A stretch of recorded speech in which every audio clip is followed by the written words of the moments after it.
Class में बैठे सभी स्टूडेंट्स और चैनल से जुड़े सभी स्टूडेंट्स को मैं फिर आज की क्लास में स्वागत करता हूं और मैं यही कहता हूं कि आप लोग पढ़ाई पे ध्यान दें। समय बीतता जा रहा है, कल क्या होगा ये कोई नहीं जानता, इसलिए हम लोग आज के काम निपटारा करते जाएं।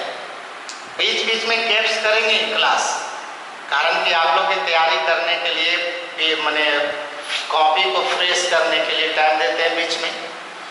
तो चलिए 10th क्लास के सभी विद्यार्थी जो चैनल से जुड़े हुए थे वह देखे थे कि केमिस्ट्री का जो पीछे के चैप्टर जो हमने समाप्त किया वह चैप्टर था मेटल एंड नॉन मेटल, धातु और अधातु, ठीक है। और उसमें सारी कहानियां आप लोग को बताई। चलिए आज हम एक नई टॉपिक लेके चल रहे हैं और वो है टॉपिक कार्बन। कौन सा टॉपिक है? कार्बन। और कार्बन का नाम तुम लोग बहुत पहले सुनते आ रहे हो, 6 क्लास 7 क्लास से ही कार्बन का नाम हम लोग सुनते आ रहे हैं नहीं। तो चलिए उसी कार्बन की हम आज चर्चा करेंगे कि कार्बन है क्या, व्हाट इज कार्बन। तो इस क्वेश्चन की जवाब जानने से पहले सभी विद्यार्थी चैनल को सब्सक्राइब कर देंगे और हम लोग क्लास को शुरुआत करते हैं। देखिए पहला क्वेश्चन आपका था कि कार्बन क्या है। कोई पूछता है कि बताओ कार्बन आखिर है क्या। तो आप लोग को बताएं कि केमिस्ट्री में टोटल तत्व 118 को है आज के डेट में। आज के डेट में टोटल तत्वों की संख्या कितना है लड़की? 118 है ना लड़के लोग? पीछे 118। अब 118 को तत्व है, उन तत्वों में समझिए कार्बन भी एक रासायनिक तत्व है। क्लियर? पदार्थ होते हैं 3 तरह का, तत्व यौगिक मिश्रण। तो कार्बन क्या है जी? एक रासायनिक तत्व बोलिएगा, तत्व है। अब बताओ कि 118 को तत्व है लेकिन और तत्व का चैप्टर नहीं बनाया गया, ऑक्सीजन का चैप्टर नहीं बना, हाइड्रोजन का चैप्टर नहीं बनाया, लेकिन कार्बन का वो चैप्टर बना दिया। इसका मतलब है कि कार्बन 118 तत्वों में कार्बन एक स्पेशल तत्व है, खास तत्व है। याद कीजिएगा, इसकी कहानी एक लंबी चौड़ी चलती है, लेकिन अभी हम लोग आज का क्लास में केवल कार्बन का परिचय देंगे, इंट्रोडक्शन देंगे। एक कार्बन जो शब्द तत्व जो दिख रहा है शब्द, एक कार्बन शब्द की उत्पत्ति लैटिन भाषा, जो कि बताएं कि अधिकतर तत्व का नाम लैटिन भाषा से लिया गया है। तो एक शब्द होता है लैटिन भाषा में कार्बो, अब कार्बो से ही बना कार्बन, जिसका हिंदी में अर्थ हम लोग देखते हैं तो वो होता है काला चट्टान। क्या होता है जी? कार्बो का अर्थ होता है यानी काला चट्टान। और काला चट्टान का मतलब समझ ही रहे हो, लोग सेंस लगाता है कोयला से। किससे? कोयला से। तो शुरुआती में कार्बन जैसे लोग बोलता था तो लोग समझ जाता था कि कोई काला चीज के बारे में कह रहा है। जैसे कालिख देखे हो, काला, कोयला भी है काला। तो काला जो शब्द रहा वही काला चट्टान इसका अर्थ हुआ। बाद में सेंस लोग लगाया कोयला से, तो सीधे दिमाग में लोग को आता है कि कार्बन मीन्स कोयला। लेकिन आज के आप लोग स्टूडेंट्स हैं, ऐसी कोई बातें नहीं है कि कार्बन कहने का मतलब काला, बल्कि कार्बन का कई सारा रूप है, उसमें काला एक रूप है। लेकिन ये हमेशा नहीं याद कर लेना है कि माने उसका दूसरा भी कलर हो सकता है। ठीक है, तो कार्बन शब्द की उत्पत्ति हुआ कौन से? कार्बो शब्द से, जिसका अर्थ हुआ काला चट्टान। अब देखिए, कार्बन कहा कि एक रासायनिक तत्व है। क्या है? एक रासायनिक तत्व है। बात समझ रहे हो ना पीछे? तो कार्बन एक रासायनिक तत्व है, लेकिन कार्बन के परमाणु जो है इस दुनिया में 3 प्रकार के पाया जाता है। कार्बन के परमाणु को व्यक्त करते हैं 3 तरह से। ये सभी कार्बन का समस्थानी कहलाता है। देखिए, किसी तत्व के संकेत के नीचे जो हम लिखते हैं वह लिखा जाता है परमाणु संख्या। क्या लिखते हैं? परमाणु संख्या। और ऊपर में जो होता है लिखते हैं द्रव्यमान संख्या। तो देखिए, सी सी सी 3 जगह है, सब जगह देखिए परमाणु संख्या 6 6 6, लेकिन द्रव्यमान संख्या 12 13 14। तो सोचिए, कार्बन के परमाणु ये 3 तरह के हैं, लेकिन तीनों की परमाणु संख्या सेम है। क्या है? सेम है। तीनों की परमाणु संख्या सेम है। और मोसले ने पहले ही बताया था तुम लोग कि किसी तत्व का जो रासायनिक गुण होता है वह उनके परमाणु संख्या पर निर्भर करता है। बोले जी लड़कन, किस पर निर्भर करता है? परमाणु संख्या पर। जैसे किसी विद्यार्थी की पहचान उसका रोल नंबर होता है, उसी तरह से तत्व की पहचान भी परमाणु संख्या से की जाती है। तब तीनों कार्बन परमाणु की परमाणु संख्या 6 6 6 है। एक मतलब है कि तीनों का रासायनिक गुण सेम है। अब चलिए, ये तीनों परमाणु में से अध्ययन करना है यही कार्बन 12।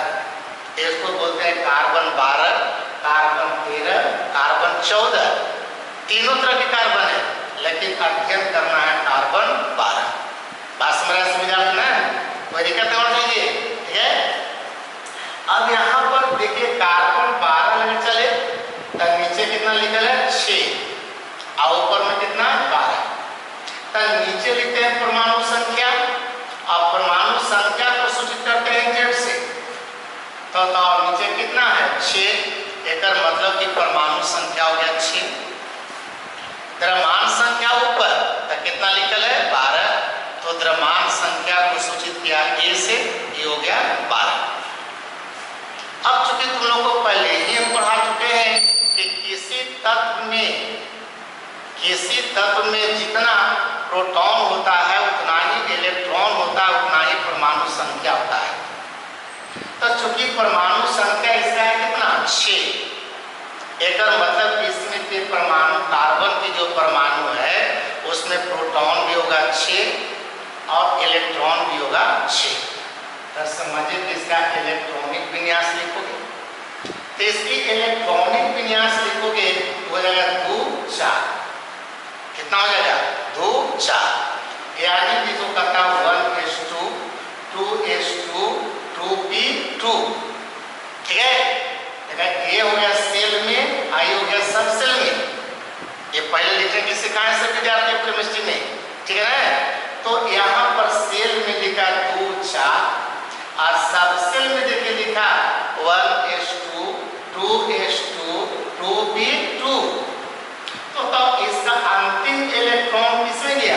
p सबसेल में गया, है ना?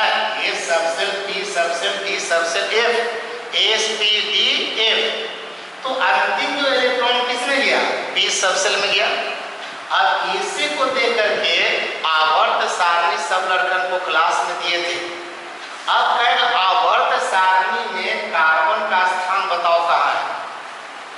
ठीक है, तो आवर्त सारणी में स्थान जब देखते हैं तो अंतिम इलेक्ट्रॉन से ब्लॉक बताया जाता है। केमिस्ट्री में ब्लॉक होता है 4, S block, P block, D block और A ब्लॉक। तो अंतिम इलेक्ट्रॉन गया P में, इसका मतलब इसका ब्लॉक है P। ब्लॉक है क्या चीज? P। अब बताओ इसका संयोजी इलेक्ट्रॉन जो हुआ, संयोजी इलेक्ट्रॉन का मतलब कि अंतिम कक्षा में जो इलेक्ट्रॉन है तो इसका संयोजी इलेक्ट्रॉन हो गया 4। अब अंतिम इलेक्ट्रॉन किसमें गया? पी में। इसका ब्लॉक बोलेंगे कि पी ब्लॉक का तत्व है। अब ग्रुप संख्या पूछेगा तो देखिए इसका हुआ संयोजी इलेक्ट्रॉन 4। इसमें पी ब्लॉक में क्या करते हैं? 10 जोड़ देते हैं, तब 10 और 4 14, तब वर्ग संख्या हो गया 14। कक्षा के को है 1 2, पहला कक्षा दूसरा कक्षा, क्यों कक्षा है? 2 गो। एक मतलब क्या आवर्त संख्या बोलेंगे कि सेकेंड हुआ। तो आवर्त सारणी में पूछे कार्बन का स्थान बताओ तो यही बोलना है कि कार्बन पी ब्लॉक का तत्व है जिसका वर्ग संख्या 14 है और आवर्त संख्या दूसरा है। बात समझ गए? तो ये हो गया तुम्हारा मतलब आवर्त सारणी में स्थान। बात समझ गए? अब देखिए इसका संयोजी इलेक्ट्रॉन देखिए 4 है और तुम लोग को पहले ही बताया कि संयोजी इलेक्ट्रॉन से ही तुम पकड़ सकता है कि कौन धातु है कौन अधातु है। याद है जी? हाँ, बताया था कि धातु की पहचान है कि धातु का संयोजी इलेक्ट्रॉन होता है 1 2 3, है याद? 1 2 3 किसका? धातु का। और अधातु का तो 4 5 6 7 8, ये सब कौन सी हो गया? अधातु। और अधातु का जब संयोजकता निकाले जाता है तो उसका भी फॉर्मूला बताए थे कि संयोजकता बराबर होता है 8 माइनस संयोजी इलेक्ट्रॉन। कितना? 8 माइनस संयोजी इलेक्ट्रॉन। तो देखिए यहाँ बताओ कि संयोजी इलेक्ट्रॉन 4 है, इसका मतलब कि कार्बन एक अधातु है। कोई पूछेगा कि कार्बन धातु है कि अधातु, तो क्या बोलना है? अधातु। संयोजकता कितना? तो 8 माइनस 4 बराबर 4। एक मतलब कि कार्बन की संयोजकता हो गया 4। क्लियर? संयोजकता हो गया 4, संयोजी इलेक्ट्रॉन हो गया 4। अब सोचो कि तक कार्बन जो है बताओ अष्टक पूरा करना चाहेगा। कार्बन की परमाणु अस्थायी होने के लिए वो क्या चाहेगा? अष्टक पूरा करना चाहेगा। तो अष्टक पूरा करने के लिए बताओ जब इसके पास 4 इलेक्ट्रॉन अपना है तब तो 4 इलेक्ट्रॉन और चाहिए, चाहिए ना चाहिए?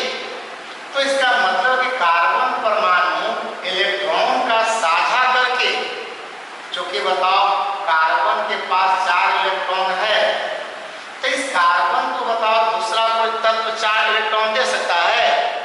नहीं, क्योंकि कार्बन के परमाणु का आकार क्या है? छोटा है। तब छोटा है लेकिन मतलब कि संयोजी कक्षा नाभिक के निकट में सटल है, तो कक्षा है।